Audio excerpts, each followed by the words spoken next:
Everyone, welcome to another episode, Aussie Tech Heads. It's episode 540, and it's from the 29th of June 2017. How is going? As you would have heard, we are brought to you by athwebhosting.com.au. Go there and get some nice web hosting. All right, we got a good show tonight. This week, there's plenty of stuff to talk about. And while when we're finished talking about it, you can switch over to the Aussie Tech Radio. You can find out instructions on how to get the radio or play it off the web at aussietechradio.com, or you get your TuneIn Radio app cross-platform. Go to your device's app store and download the TuneIn Radio app. Search for Aussie Tech Radio. I think we're also there as a podcast. You can probably search Aussie Tech Heads as well. Just get us and listen to the episode again. Why not? It's full of good stuff. And what else can you do? Oh, we're on Spotify. So when you're in Spotify next, you get sick of listening to Taylor Swift. I'm nearly going to say Taylor Dane. Haven't heard from her for a while. You can, put us on the Spotify as well. So that's good. You can get us everywhere and anywhere. And that's all thanks to the two greatest podcasters in the world, which one of them is still six. So get better soon, Will. And Jace. How you doing, Jace? Tell it to my heart, Taylor Dane. Oh, yeah, how good's that? I've got half your face. Hang on a second. Hang on, I've got to move you around. Fix me up. See people in the audio going, I don't care. There we go. All right. Can't see a damn thing. Do you ever get the feeling you're being watched? Yeah. Oh, that's the eye. Oh, how good was Doctor Who last week? Eye of God. Yeah, it looks like The it. Helix Nebula, also known as the Helix NGC 7293, is a large planetary nebula located in the constellation Aquarius, discovered by Carl Ludwig Harding, probably before 1824. Well, that might be, is that closely related to the Mandragora Helix? Must be. Yes, that destroyed and pillaged Earth back in probably the 18th century. Luckily, don't forget, we've got an asteroid coming in 2029 that's going to hit the Earth and kill everyone, so something to look forward to. Well, I'll be old by then. High note. Right. Well, we will be 2029. We'll be at our renewable energy levels by then. Our targets. So we might need a bit of something. We just okayed putting brain-killing chemicals on our fruit and veggies, thanks to the EPA going. Oh yeah, that's why not? Right. It's just another chemical. You've already got so many toxic chemicals there. What's another one? Yeah, that's right. So you just got to make sure you watch everything, don't you? Yes. So yeah, Doctor Who. It wasn't too bad. I liked the without trying to give away too much, that guy who was disguised. Oh yeah, but I think everyone should have seen it by now. His two different characters were so different. I didn't pick. No, who it was that was disguised. I picked it. I think as he started just hanging around, and then he was starting to give lip, and then I heard the music. Yeah, and it reminded me instantly of the same music when that last time when he was disguised as the old man. Oh, and he opened up the watch or whatever it was, and that was the same sort of menacing music of climaxing, to the frenzy. Oh yeah, it was good. Wasn't that Professor Yana? You are not alone. Yeah, that's him. Yeah. That's the one. Yeah, Dolt. Yeah, that's him. Oh, what did she say? Yeah. Did she say dolt, that other thing, after everything she said? No, it was something like chit doll. Yes, something like that. I don't think so, dolt. Yeah, yeah, she's challenging Homer. Yeah, she was in there before as well. She was in the episode Turn Left. With one that had the big beetle on her back. The girl was the mysterious fortune-telling lady. It was the same lady. Yeah, that's another one I don't mind. Oh, but I've got more of a memory, I think, for the old series rather than the new series. But only because it's going to make everyone probably think, hello, what am I listening to this show Welcome for? to Aussie Doctor Who show. But, back in the 70s, there was no such thing as video recorders. And I was lucky enough to be given a cassette recorder, and I recorded them on audio tape. So only the final episode, because I thought, well, everything happens in the final, so I'm not going to record something there I'm going to be left hanging all the time. So even though I would have seen them, but it's a great show. One of my friends worked in a video shop, and he recorded the movie Electric Dreams onto cassette for me. So I used to listen to that until I could quote the movie. Well, onto audio cassette? Yeah. Ooh. I didn't have a video player or anything because I was too young, and he just recorded onto an audio cassette, gave it to me, and I could listen to it whenever I felt like it. And Living in Electric Dreams. yeah, Oh yeah, I like that. Was a good song. I didn't mind that movie. I did watch it. It was good. Yeah, it was a good little light-hearted romp, I suppose. yep. Yes. Well, look. So tonight, well, I keep saying that, but this week we're going to talk about the viruses again. It's been smashing the world once again. We've got some Google stories, some unfortunate stories about people getting shot in a YouTube video stunt, which is no good, and heaps more. Look, can you go to the Facebook page and like us at facebook.com.au/Aussie Tech Heads, please? If you're listening, just go there now. I think we need 500 to turn another 100. So if we can 5 more people, I'd be happy. I'd be going woohoo. And youtube.com/Aussie Tech Heads, and also the paper comes out twice a day. AussieTechHeads.com.au/paper. And you can see the website and the show notes, and you can leave us a voice message if you like, and we'll play it on the show if it's nice.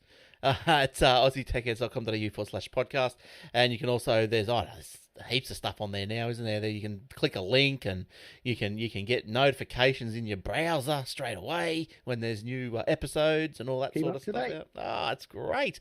And if you're on the Twitter, the handles are at Aussie Tech Heads, at Glenn Goodman, at Warlock, as it's normally spelt. And if you don't know how to spell it by now, go back and watch the last 50. That's right. As per 300 to 539. And you can include the hashtag Oz or AUS Tech Heads if you like. All right, don't forget I think is this intro getting longer or what? I'm gonna have to. I think I just aged a couple of years. Yeah, is that funny? I'm gonna truncate it. But I don't know. Aussie Mac Zone of Tipping and Loft, Old Fart Geeks, Aussie Tech Security.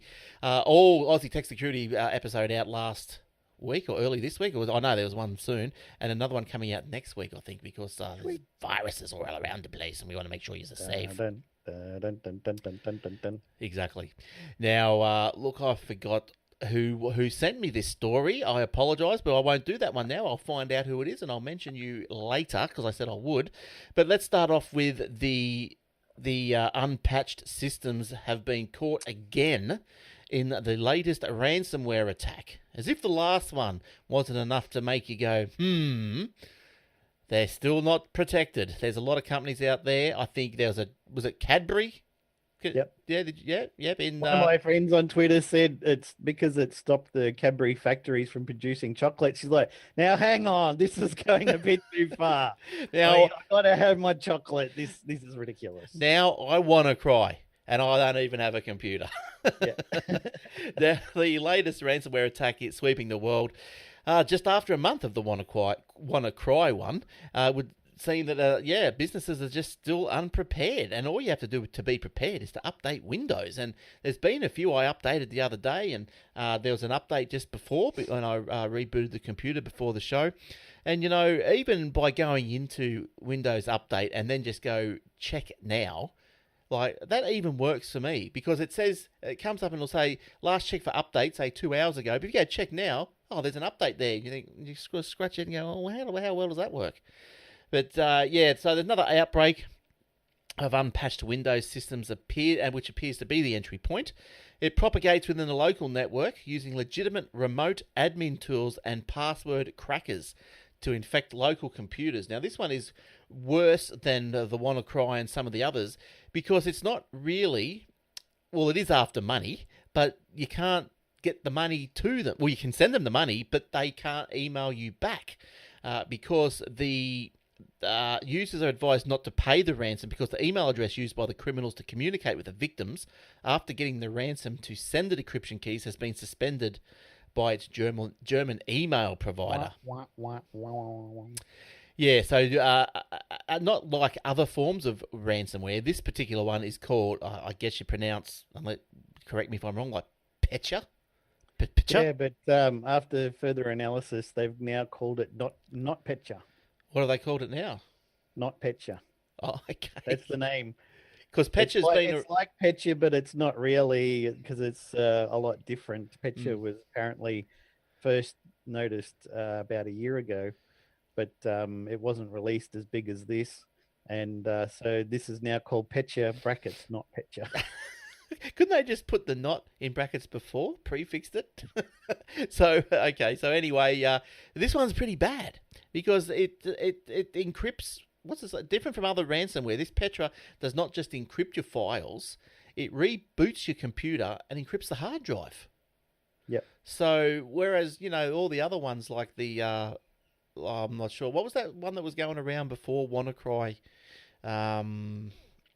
I forget what it was, but anyway, it encrypted your data, so it encrypted pictures, documents, things like that. But your computer still worked. And then you could send them Bitcoin. But if your Yes, computer is locked out and encrypted, then you can't send anybody anything. but it looks like if you're on the video, I'll flash this screen up here again. It looks like that this is a picture of someone's computer that's been infected. It's rebooted, and you're presented with like the DOS black screen with some writing on it, and it just says "Oops." And the red skull and crossbones.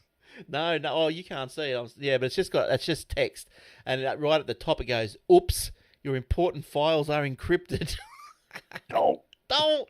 If you have this text, then your files are no longer accessible because they have been encrypted. Perhaps you are busy looking for a way to recover your files, but don't waste your time. Nobody can recover your files without our decryption service.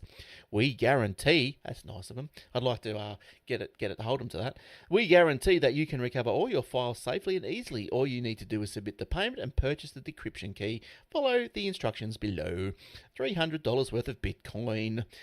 How's your Ethereum going? up and down like this. Yeah, right. Same with the Litecoin. Oh, the Litecoin actually going more up, but Ethereum one day is like double the price that I paid, and then it's less than what I bought it for, and then it's back up again. So it's hard to predict. Look, if you're on the Gold Coast, there's the first meeting of a blockchain meetup group, which is starting to get a few people attending. It's going to be pretty good. It's got a few speakers and stuff, so it's free. And some microphones as well. Hopefully, yes. Hopefully, we can connect to the speakers, right? Yes, we want to put the speakers to work, and there'll be heaps of fans as well. It's winter, so we probably don't need them as much.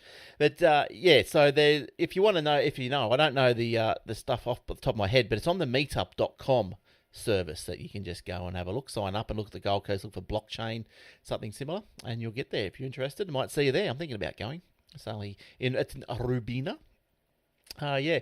So look out for this virus. I think update your computers. That's all I can say. I did a whip around the house the other day and just update. Most of the home computers, depends on how you connect to the internet, because most of these are coming in through SMB, right? Okay. Which is Microsoft's way of opening up a share on your drive for something to come in and communicate. And if you've got a router or a modem, it should block those ports by default anyway. Right. It's not going to route it to any particular computer. If it gets to the modem's like, I don't know what that is, and drop it.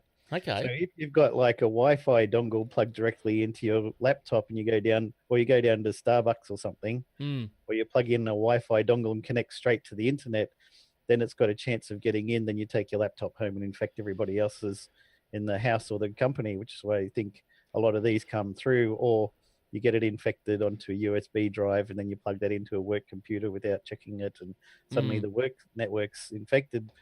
But these days, they invented this thing a while ago. It's called a firewall. Yes.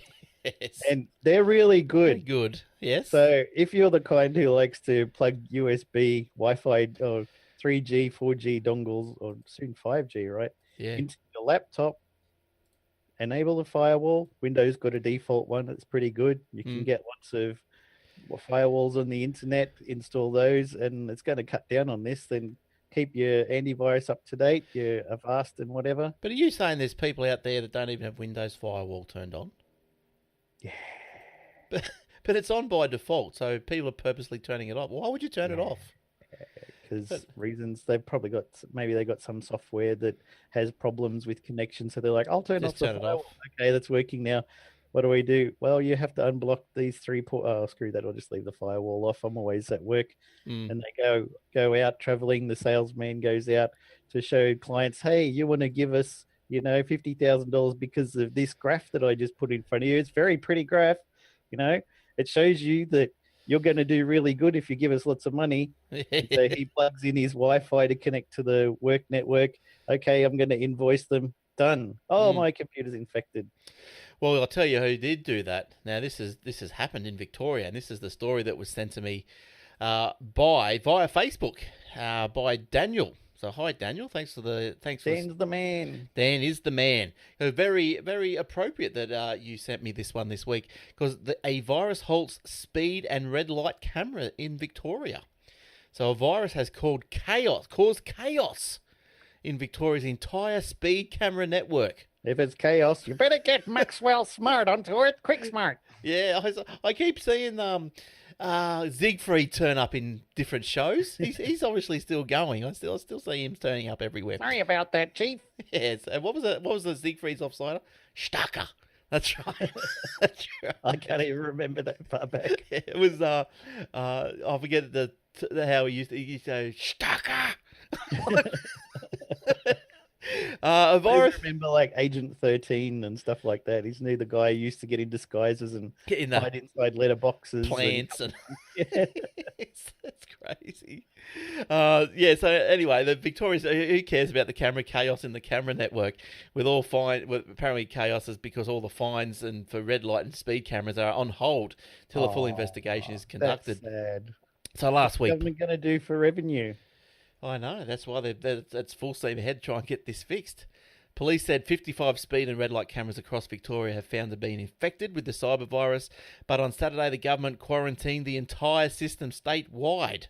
Now, the cameras were compromised on June 6 when a maintenance worker, inadvertently, uploaded a ransomware virus into the network using a USB stick that was being used for a system update.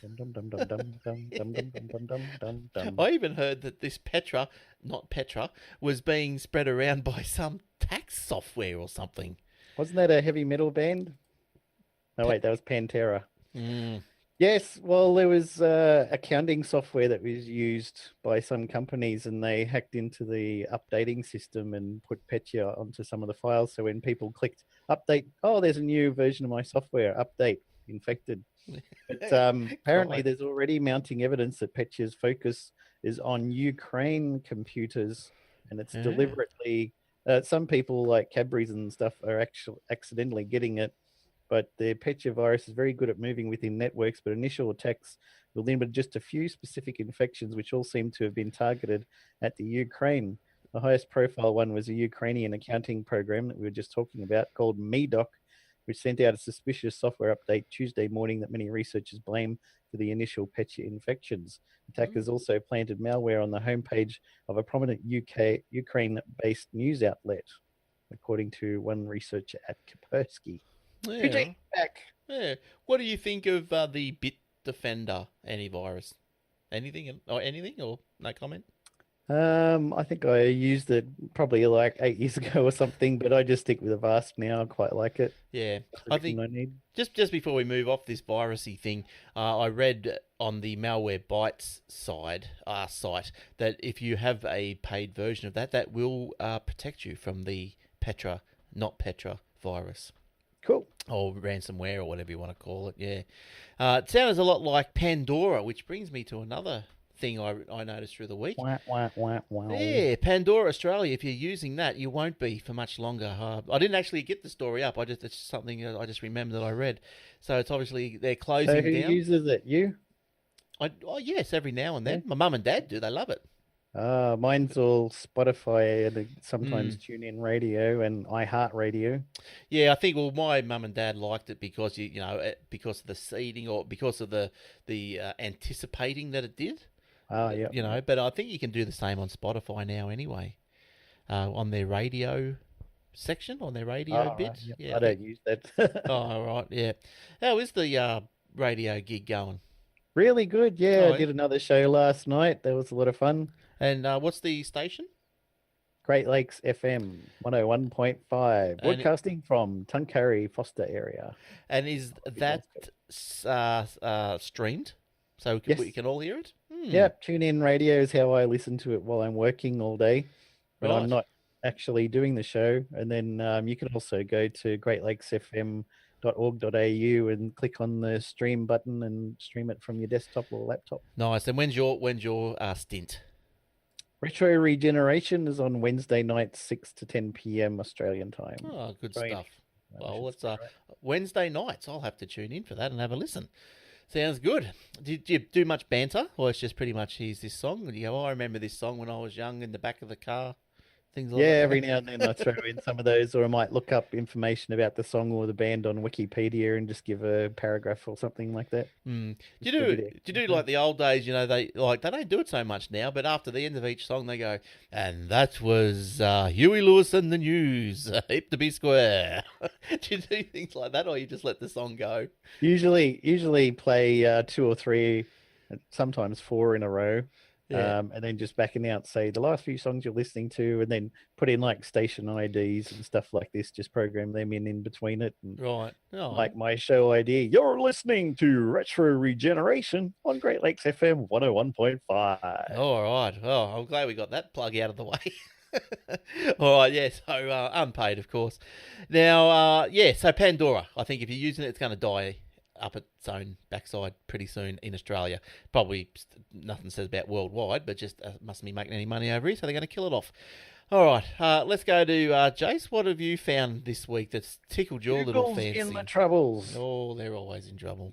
European antitrust regulators are set to impose a record fine on Google over its shopping service, concluding one of three cases against the company. The European Commission's case was triggered by scores of complaints from both US and European rivals, leading to a 7-year long investigation into the world's most popular internet search engine. The EU Competition Authority charged Google in April 2015 with distorting internet search results to favor its shopping service, harming both rivals and consumers, and are expected to hand down the fine on Tuesday. Companies found guilty of infringing EU antitrust law rules can be fined as much as 10% of their global turnover, which in Google's case could be about 9 billion of its 2016 turnover, but it's not expected to reach this level and probably more like 1.4 billion dollars. Yes, it's a lot of money. It is a lot of money. I think the trouble with it was they were saying that it was putting their own Google store or something at the top of the search Yes. results. Like, Yeah. do they have a Google store? I didn't even know they had a Yeah, Google store. yeah, they have What do they shopping, like? What do they sell? shopping, everything, It, electronics and other goods. is it like a bit of a drop ship sort of a setup? Like you actually buying it from a Google shop, or is it like some other shop that'll just send it to you and they get a clip? Do you know? I'm not sure. I never actually shopped there. No, I don't know either. I'll tell you another good site that I found. I'm not sure who put me onto this. Maybe someone on the podcast.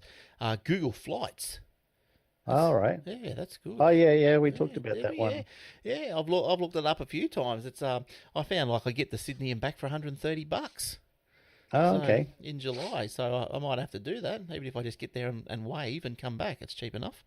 Well, just having a look at google.com.au/shopping, there's Xbox One, and when you click on that, you get listings from Harvey Norman, um, for two other shops, the Gamesman, 3 shops, 5+ shops, eBay. So it must just have a list of its partners, I guess. Right. So they're putting Google Store Australia. Is this what it is here? Google Store Yep. Australia. Ah, yeah, it's got what's that? An iPhone. Yeah, iPhone 6s, Xbox One, toasters, vacuum cleaners, dinner plates, Apple Watches. Chromecast Ultra, $99. So let's pick something. Let's pick something that's not. Cutlery. Where's the? Yeah, let's pick this iPhone. Oh no, it's a Pixel. Jeez, it looks like an iPhone. That'll be the next. I'm gonna. So I clicked on cutlery and it's got how much you can get this particular kind from Target, from House, Freedom, eBay, 5 other shops. It has reviews and stuff, Oh, but I'm okay. guessing it must be like partnerships or something. Yeah, so I guess what they're doing is they're putting the results of from their shop up the top of the search generic and Yeah. paid You could ad see others results. as Yeah. disadvantaged. Yeah, but it comes back to the same thing as the Microsoft, I think, and the Internet Explorers. I don't know. Like Google did this Google's search engine. Aren't they allowed to do what they want? Like it is their search Normally, engine. except for when you become pretty much a monopoly, which is what Google really is in a lot of countries now. But good. Nobody. Who's going to Bing it? Really? Are you going to Bing? No. I'll tell you, Bing is only good for me if I'm looking for videos. It has Web Wombat? Who was it? Web Wombat? What's that? Is that videos? It's Australian search engine Web Wombat. Oh, let's have a look at this thing. Hang on, I'll put it on the screen so people can see. Web Wombat. Here we go. Australia's original internet search engine and still kicking. It's not roadkill yet. No. Oh, it's not very nice though. No. But it still exists. Yeah, right. But what? Alta Vista. Yahoo! Exclusive this week on the Wombat DVD review lights out. Well, who cares? But is it? That's not a search engine, is it? The original Australian. Yeah, it has on the right hand side there. Search Australia. Oh, so I only had it opened up in a little. I still can't see it on the right hand side. It's become more of channels than search by the look of it now. No wonder Google is winning. Yeah. I can't even find where you type it in. Let me push home. I'm sure I'm on the home page. I can't even see that. There's nowhere you can type it in. Oh, down there. There, I'll search Australian news. You can see news search, but that's about it. Yeah, I can't see nothing else. It's got channels up the top for looking at. It's like a directory. I think it's like Yahoo started out just a directory of things now rather than search. Yeah, it looks like it's just there for the lols. Okay, what else are you going to use it for? So that's webwombat.com.au. My goodness, eh? There you go. Now, what else have I got here? While we're on Google, let's go to this one, eh? Google will stop scanning Gmail to create targeted ads. So, as you might have known or might not have known, Google will scan the contents of your Gmail emails to see what you're talking about in an effort to help analyze and produce relevant ads to the right-hand side. Now, nobody's reading your email, and don't worry, that's the privacy thing people worry about. It's an automated script that looks for keywords in email, and you talk about this afternoon, I'm going to do the vacuuming, and then suddenly all these ads for Dyson pop up or something like that. Yes, that's right. So only NSA and you can read your emails. Yeah. Now, Google says it will stop scanning the Gmail content for creating personalized ads from later this year. Google's practice of analyzing incoming and outgoing emails of its free consumer Gmail users has been criticized in the past. Yeah, it's no good. Poor Gmail. Look, that was a quick one. I had another one that I wanted to get stuck into. Where was it? Stick it to us, Glenn. I'll do this one, and then you do another one. But I'll go the iPhone Anniversary Edition. Now, I wonder if this is going to happen or not, but this is how the story goes. Maintaining the usual secrecy about about products, Apple is widely expected this year to announce 3 phones instead of the usual 2 updated versions of the current 7 and 7 Plus, as well as a 10th anniversary iPhone with a different display. Yeah. And Robert Scoble had a bet that it was going to be a see-through phone, so you could see all the electronics. It's going to be like all glass or plastic and glass, so you can see everything inside. Oh, nice. It would be nice, but I wonder if would they want us to see very everything? Apple-y. No, it's probably yeah. I don't know. It'd be something different anyway. Anyway, the 10th anniversary iPhone with a different display and new features like wireless charging and facial recognition. Why would they just punch them out to the normal run and make the 10th anniversary put a 10 on the back or something? Like I don't know if that'd be right, would it? You just punch out your run of the mill, nothing really changed. The iPhone 7S and 7S Plus, nothing's really changed here. And then all of a sudden you got this 10th anniversary run, the same year, same time, wireless charging. Which a different one is display. the hip people going to get? Yeah, different display and blah blah blah. I can't see that. It's not going to do this. You need to have something for the povos, right? Well, yeah, 5s, iPhone 5s. I'll tell you though, a good looks like good telephone deals at Audi this week. Did you see those? No. Because Audi's on the Telstra 4G network, and they had something like a 12-month prepaid SIM for about $250. and it Nice. had unlimited calls, unlimited SMSs, all that jazz, and 42 gig for the year. That's So all right. yeah, so it worked out about $20 a month for about 3 gig a month, something like that. So that's not bad for Yeah. $20 a month. So, but even Aldi's normal plans are pretty, pretty good. Like you get like $30 and you're getting 5 gig a month and unlimited calls. Pretty Wonder good. what their customer service is like. Well, how often do you have to call up about problems with phones? I don't know. I'm a tech person. I don't call up anybody. Yeah, well, If I yeah, got a problem, I just Google it. yeah, same here if I can, and then you only call up to if you feel in the mood for a fight. Yeah. But yeah, look, I'm doing that. I'm doing it after mine runs out in September. I'm getting away from the $120 a month, and if I can get down to 30, I'll be stoked. On your anniversary, 10th anniversary iPhone. No, because that would mean I'd have to probably go on another contract to get another phone. Mortgage But the house. yeah, I don't think. Look, at this stage of proceedings, I'll never do that again. I'll never buy a new phone on a plan. No. I think. Well, as soon as I did, I'm on a $120 plan, and then as soon as the iPhone hype slowed down, Telstra came out with their $45 plans, excluding the phone, of course. But it would have been better off to buy the phone. But anyway, that's what happens. All right, what else you got tucked under your little Google Notes? Well, since you happen to be talking about phones, the battery life and durability of the Nokia 3310 made the handset arguably the most iconic phone the world had ever seen. When the HMD Global Group, the company that has bought the rights to make phones under the Nokia name, announced it was resurrecting the indestructible Nokia 3310 earlier this year, excitement was at a high. The revamped 3310 included a 2.4-inch color screen, micro SD slot, 2-megapixel camera, and a highly populated game Snake. And just like its famous predecessor, the phone boasts amazing battery life with 22 hours of talk time and incredible 1 month standby time per charge. HMD Global Chief Executive Arto Numela said the 3310 had been made purely for fans of the Nokia brand. We were constantly being contacted from a huge number of people around the world asking for old Nokia models to return, and the 3310 was at the top of their list, he said. Sure.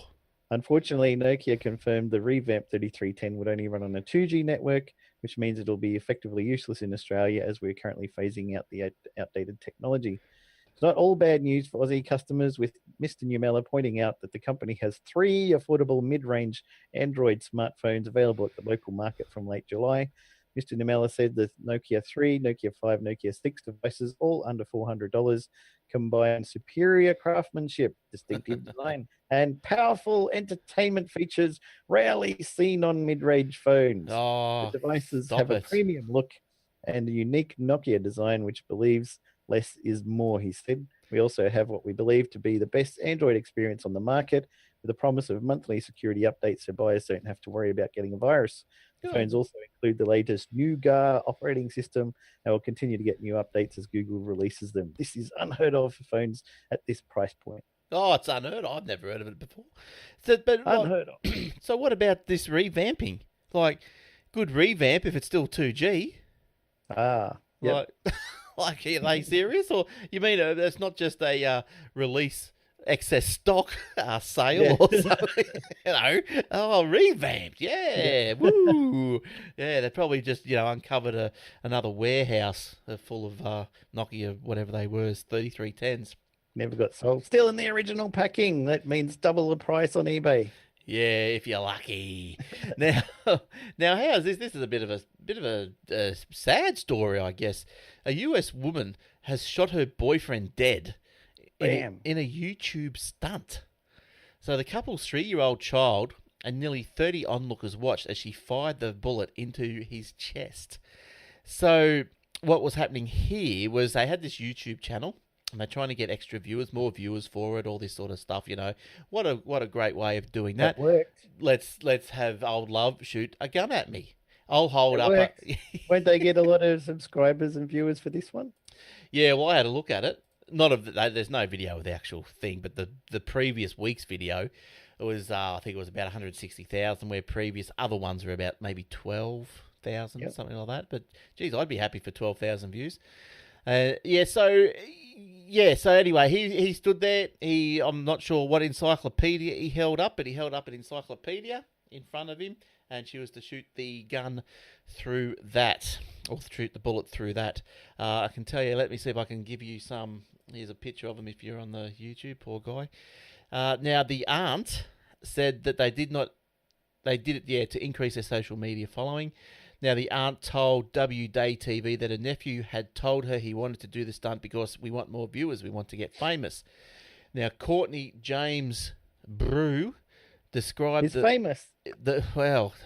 infamous, described the book as a hardcover encyclopedia. Oh no, county attorney. Courtney, what did I say? Courtney something. It's county attorney described the book as a hardcover encyclopedia and said the weapon used was a .50 caliber Desert Eagle handgun. So here's a good idea. Get 2 encyclopedias. One you shoot before you turn on the camera and nobody is holding onto it and it's just on the ground or something.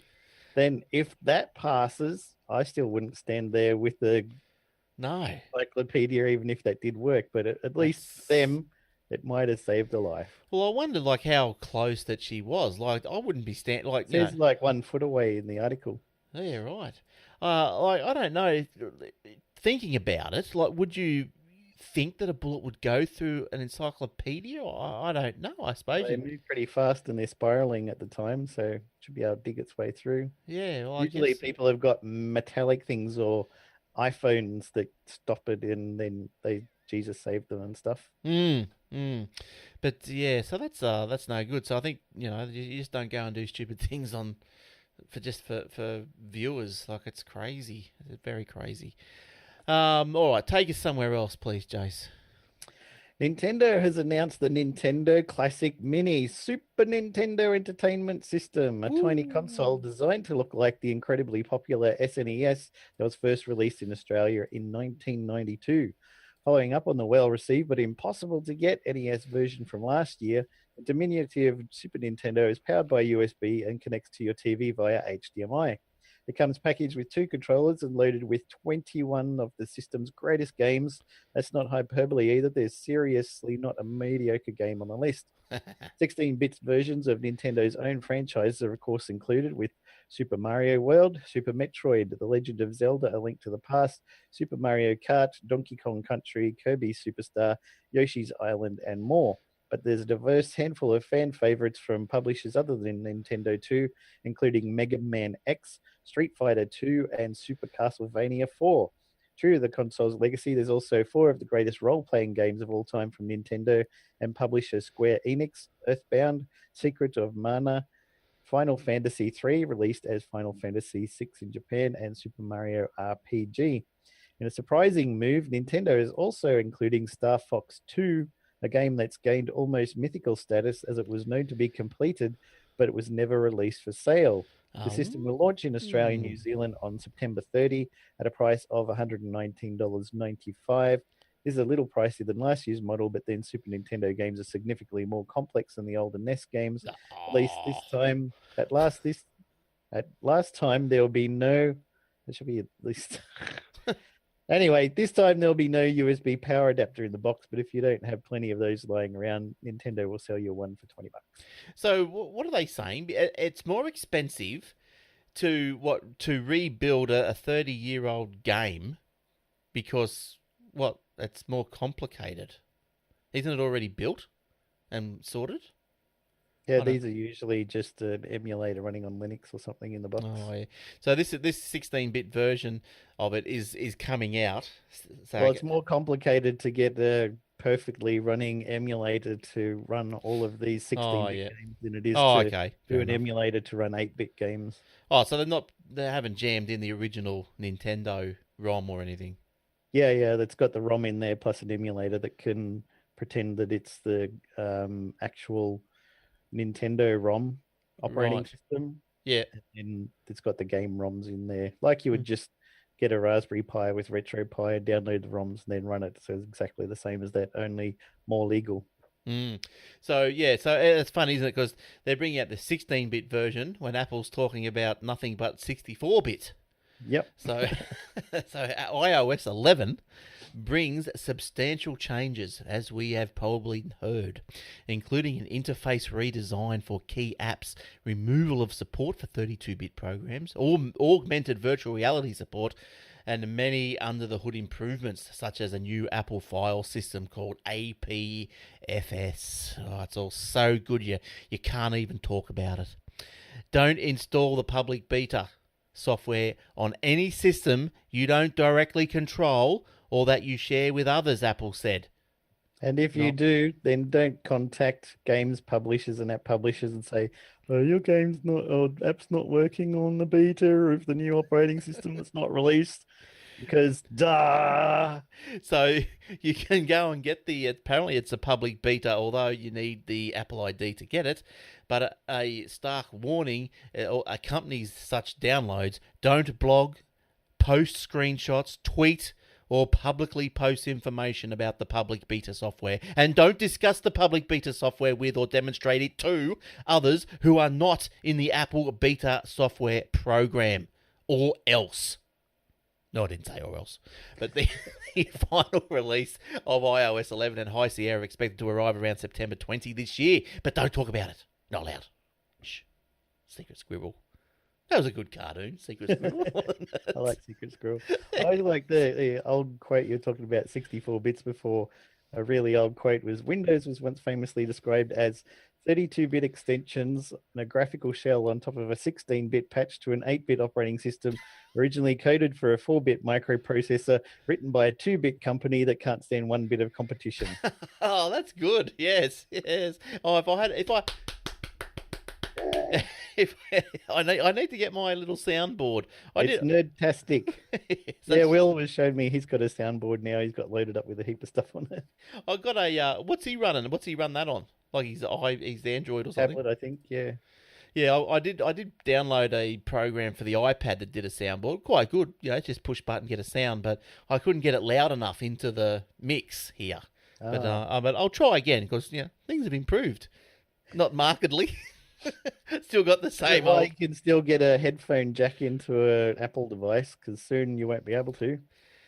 No, that's right. Well, the 7 you can't, can you? No. So unless you have a dongle, but yeah. Excuse me. You can't get unless you whack your dongle in it. Yeah, you can't get nothing else in. And we'll leave that one there because that could get a bit crazy. What else can we talk about? A Sydney biohacker who had his travel smart card implanted beneath his skin may find his extreme method of making his commute more convenient was all for naught. Oh. Transport bosses are threatening to deactivate his Opal card that currently resides in a biocompatible plastic sleeve somewhere in his hand. Oh my God. Now, his legal name is Meow Ludo Disco Gamma Meow Meow. Meow. Cut down the Opal chip, had it encased in plastic and implanted just under the skin of his left hand by a piercing expert. This means rather than rummaging through his wallet or bag and tapping the travel card against the machine, he waves his hand over the scanner. First world problems. This is not the traveler you're looking for. Mr. Meow Meow had the 10mm by 6mm chip inserted under the skin of his hand and said it meant he always had the card on him. It gives me an ability that not everyone else has, so if someone stole my wallet, I could still get home. He said he can even top up his card using his smartphone. But Transport for New South Wales, who administer the Opal card system, have said it does not support the tampering or damaging of Opal cards, which would be a breach of the terms of use. Oh. Don't breach the terms of use. That's terrible. Meow. On Facebook, Mr. Meow Meow said instead of pointing out what someone is doing wrong, Transport for New South Wales should fix the tons of transport problems. He suggests the Opal card sensitivity could be increased like overhead toll readers on roads. Passengers could easily just walk straight through and decrease the quantity of time needed to go up and walk to a scanner and stand in queue. This is one of the thousands of reasons people don't use public transport. Oh, look, I think that's, I don't know, I'd be quite upset if they deactivated that after all the trouble he's gone to. Meow, meow, meow, meow, meow, meow, meow, meow, meow, meow, meow, meow. Meow. What has he got? What has he got in his screensaver of his TVs? You know what's that Meow cat or something that goes across the screen? Hello Kitty. Is that the one with all the colours coming out? Lion cat. What is it? Nyan cat. Yeah, and wasn't really aware of it too much. And do you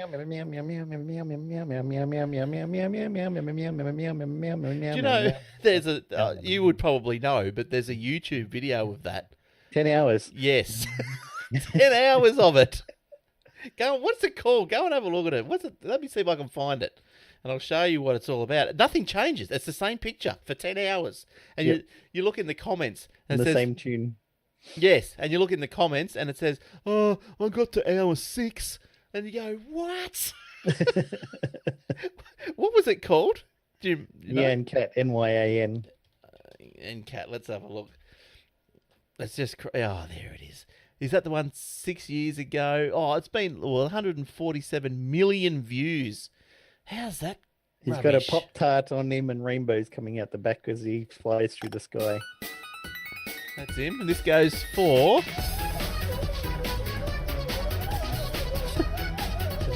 oh, this is only a small one. So you pretty much get the gist of that. Said. Hey? Nothing. Oh, yeah, so that's it. And it just goes for 10 hours. Yep. And whoever was the person that got through 6 hours, you are sick. But yeah, so the guy with the thing in his hand, like, he's gone to that much trouble. If they deactivate it, well, what's the point? He'll just probably get another one, won't he? He might have wanted to be infamous, but don't tell people when you do things like this. Well, another scam apparently people were doing, and I wasn't aware of it until, it was written about. And I think the government complained about in New South Wales was, because how the airport line cost you a lot more to travel on than the normal lines. Well, what people were doing was they'd be using their Opal card, running it down to, I don't know, say 14 or whatever, say $2, and you were still, if you're in credit, you're allowed to tap on, and you would go into debit, right? Yep. And then when you exited the train station, you can't tap off or something. So anyway, you just throw the card away, go get another one. So because how can they track you? So yeah, so there's a bit of a one there. Look, I've got one more, but you've got a couple more, Jace. What else you got cracking on over there? Well, this one is very, very, very important, I'll have you know, Glenn. Oh, okay. A new patent has been filed for an innovating brewing technique that incorporates a live strain of good bacteria into the brewing process. Hey, what? Researchers at the National University of Singapore have created a probiotic sour beer that may boost immunity and improve gut health. Oh. The bacteria Lactobacillus paracasei L26 is capable of neutralizing toxins and viruses and regulating the immune system. Chunmi Xin Alcin of the Food Science and Technology program at NUS said, while good bacteria are often present in food that have been fermented, there are currently no beers in the market that contain probiotics. Developing sufficient counts of live probiotics in beer is a challenging feat as beers contain hop acids that prevent the growth and survival of probiotics. As a believer of achieving a healthy diet through consuming probiotics, this is a natural choice for me when I picked the topic for my final year project. Well, well, well. We hail you, sir. You are a legend. Yes, fight off colds while you're having a beer. People say if you get a cold, you have whiskey, right? That's supposed to help loosen up the phlegm and stuff. Why not have a beer instead? I'll tell you what I do. If you're getting a sore throat or whatever, and especially in the winter and all this sort of stuff, you don't have to go crazy, but you tip a bit of bourbon or something straight into your gob, and then you just gargle it, right? And you gargle it until it's that hot and you can't handle it anymore, right? And that'll kill the germs in the back of your throat, and then and because the germs won't live in the bourbon and you don't want to waste stuff, you just swallow it. Yep. And then you should wake up the next day all right. But other than that, next 5 minutes you'll feel good. So whatever works. One bourbon, one scotch, one beer. Yeah, and gargle every 5 minutes if symptoms persist. If symptoms persist, see your bottle-o. Yeah, that's right. Go and buy some more. Yeah, so that's interesting, isn't it? So they always said Guinness used to have not healing properties, was it? But, hey? If you're pregnant, you should have Guinness for iron. Oh, right. One of my exes, she had that when she was pregnant. She went to see the doctor. He said, you've got low iron concentrations in your bloodstream. Go drink some Guinness to put some iron into yourself. Couldn't she just eat a banana or a chop?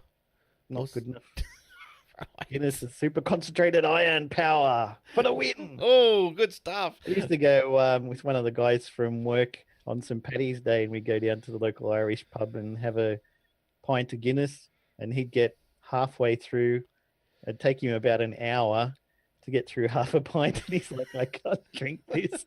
This is too thick." And I'm like, "Man, I finished like 10 minutes into the drinking session, standing around talking to you for another 50 minutes, and you're still not finished."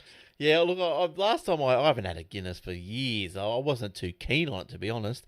But I'll go back and try again. It's been quite some time. I should give it another go. I'll have to go to the local Irish pub and tell them to hit me up. Yep. Now, look, this story here, this is cray-cray. Really?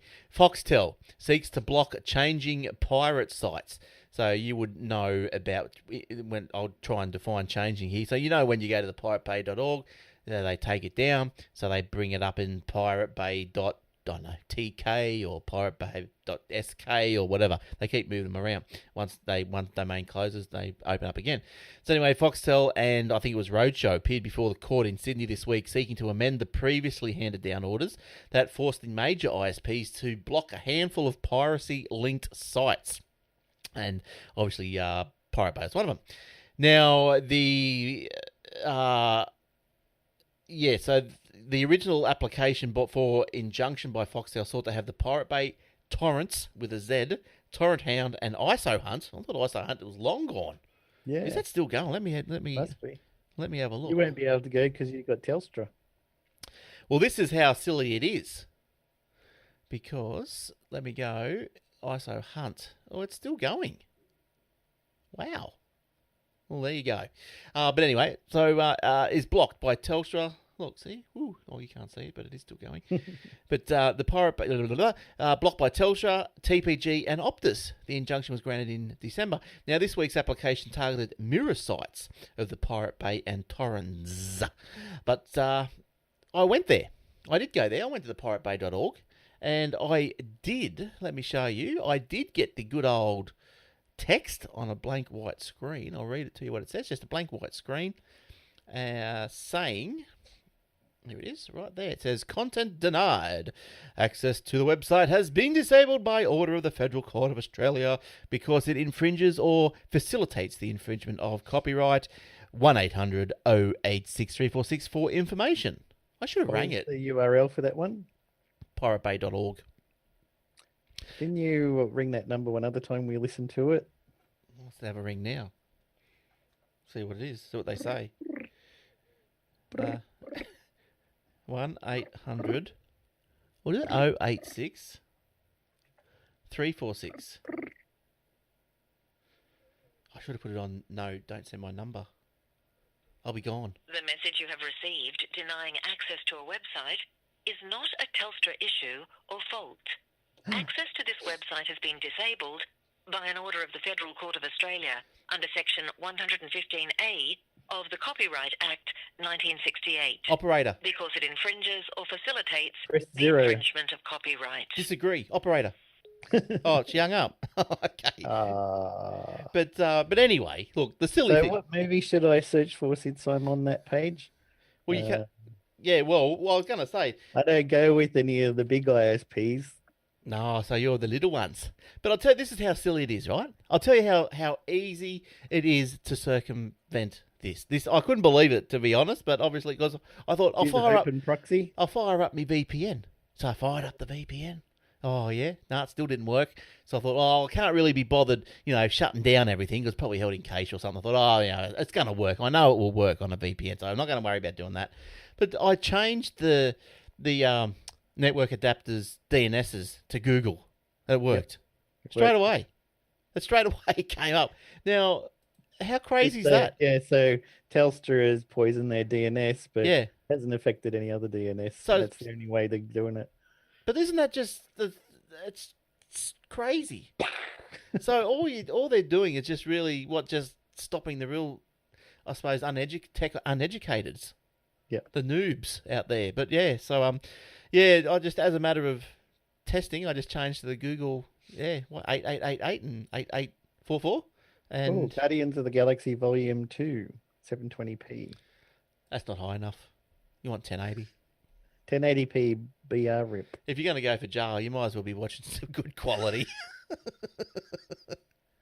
Fair dinkum. No, at least 720p for you. Give me 4K. I'm going out in style. What's You gonna get a 4K TV at some stage? Oh, look, I'm looking at new TVs now, but I don't have any money. I'm looking at. I've been to and fro from these Kogan TVs. Oh, yeah. You know, the 55 inches and for $500 free shipping. I only got a 50-inch 1080p a few years ago, so I'm not really ready to go buy another one yet. No, I know Aldi. But what sucks is I got this TCL TV, and it's got an app store. It's not Android or anything. It's their own proprietary stuff. Yeah. It doesn't have Netflix, but if you buy the next year's model, the same app store checks the model of your TV and goes, yeah, you bought a newer one, so we'll let you get Netflix, but people who bought last year's one, they're not allowed to get it. I'm like, really? But really, you go to I mean, I've got a Roku plugged in there anyway, and I can watch Netflix, but why would you stop your loyal customers just because of the year model that it's like, oh, well, you want Netflix, you'll have to buy another TV this year, even though you bought one last year for another $700. Thanks. Well, see, that's right. Like, and I think the only reason I'm sort of up and down with this Kogan thing, and I think I'd mentioned this last time, listening to Adam Turner, when he was on the show, going, you get what you pay for, picture quality wise, and all this sort of stuff. I'm really, really worried that it's going to have motion blur. I don't know if it will. No, I don't know if it will in this day and age, but I am worried about it. But if only you could find out who he's rebadging. Yeah, so I know Aldi have got the 55 inches as well this week, I think. That Born or whatever they are. Yep. Yeah. And so I was thinking about those, and I know, because, see, if I had to send it back, well, it's easy to send it back to the store, to Aldi store, rather than having to pack it up and send the courier back to Kogan.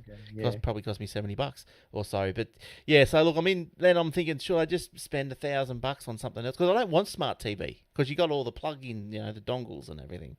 Yeah. But look, another little thing that happened today, which you sort of go, should I, shouldn't I? Was we haven't had free to air for a while.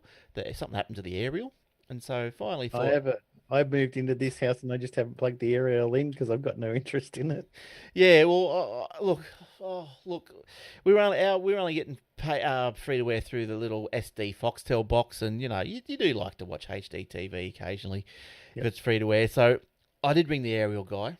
He came out, told me I needed a new booster and a new aerial. It was $220, and I just went, really? Do I really need this? Do I watch it? I went, yes. I wasn't at that stage yet to let something free go. You're not going to cut the cable. No. Well, it's only free to wear, isn't it? So I stream iView from my Samsung Galaxy S8 straight to the Roku, and it comes up on the TV in 1080p. It's really good. Well, I tried doing that. I was only getting like 780 or less out of it. It's got a built-in Smart View app that when you run the iTunes app, you start Doctor Who, and then you click Smart Screen. It goes, looking for devices found, Roku. Do you want me to stick it there? Whack, yep. And then you turn the phone sideways because it's just mirroring exactly what's on the screen. Yeah, yes. And then you leave it on the floor so it's that way, and you get the closed captions and everything, which some things seem difficult to show.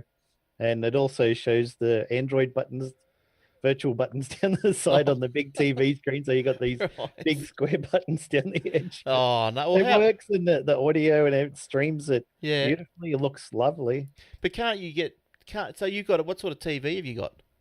TCL. Oh, yes. Okay.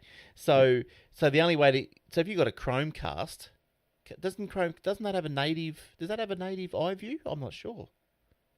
But I tried to send iView to a TV, to an Apple TV, I think it was. No, it was to a Chromecast, and I wasn't excited about the quality. I thought it was less than 780 or 720p. Could be, yeah. It was all but blocky. This one goes with whatever the phone's native resolution is, I think, so it was quite good. There's no hacks for those Telstra Roku TV boxes, is there?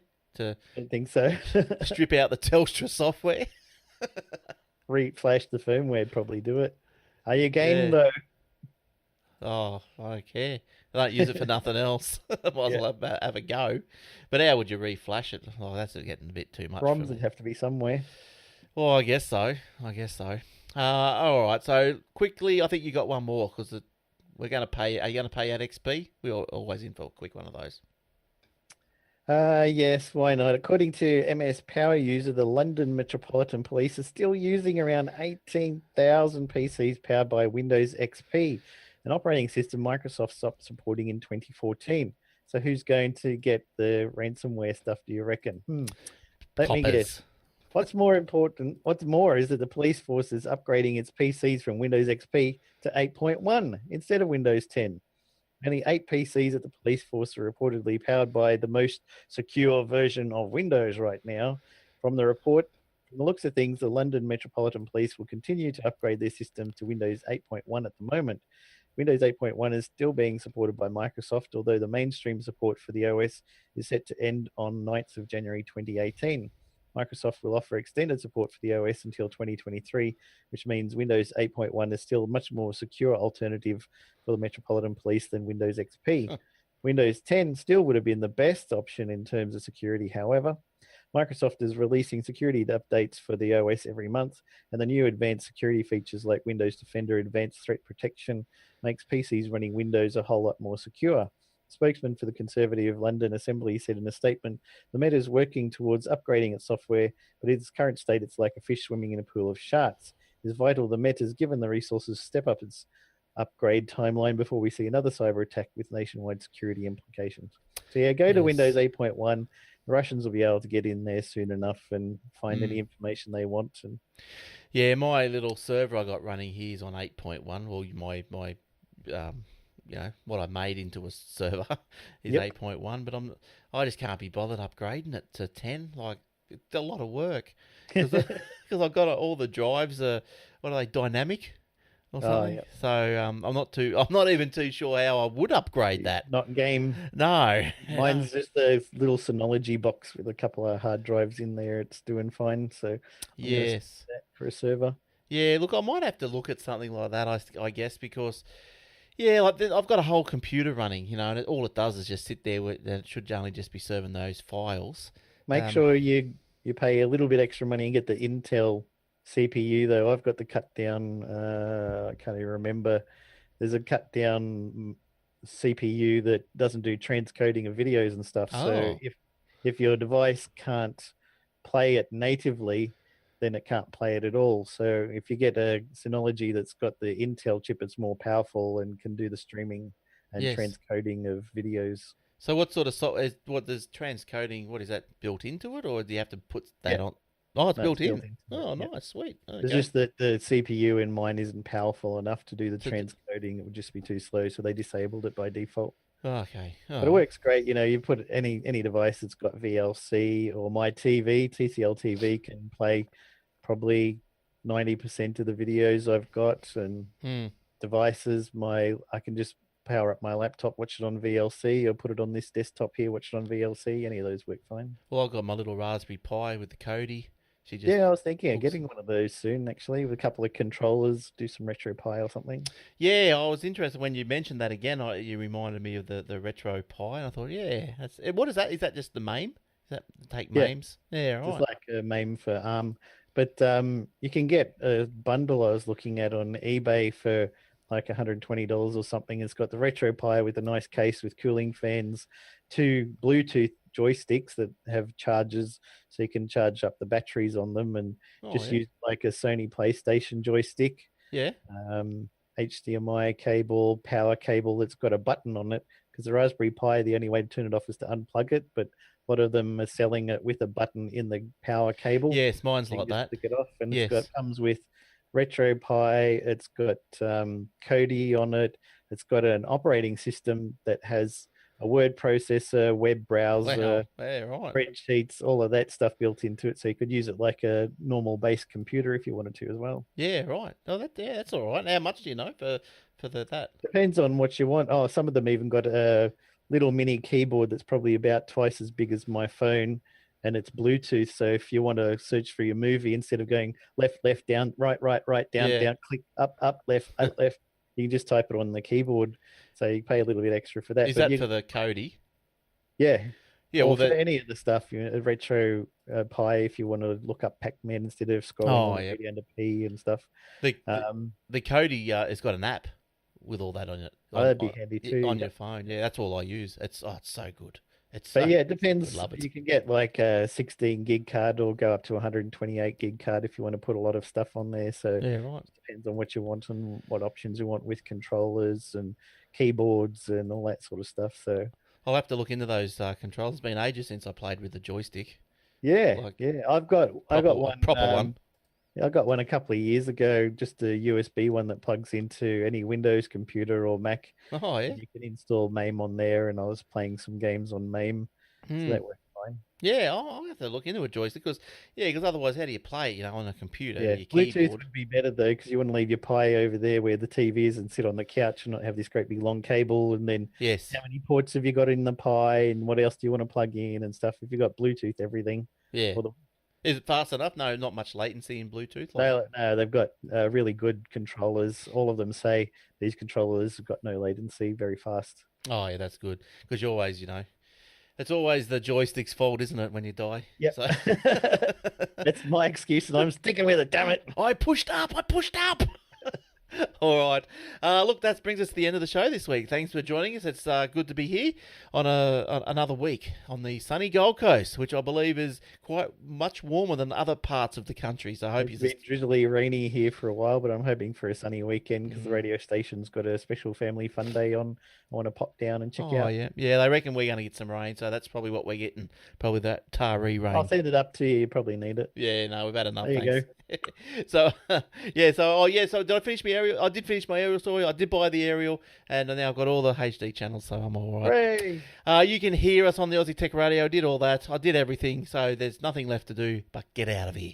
All right. Bye. Thanks, Jace. We'll see you next time, and I hope to have you listen to us next time as well, wherever it may be and whenever it may be. So like the show. Until then, yes, like the show on Facebook. Don't forget, it's fantastic climactic series finale to Doctor Who this Sunday. I love it. It's back. The season was meandering off on My daughter hasn't seen any of season 10 at all.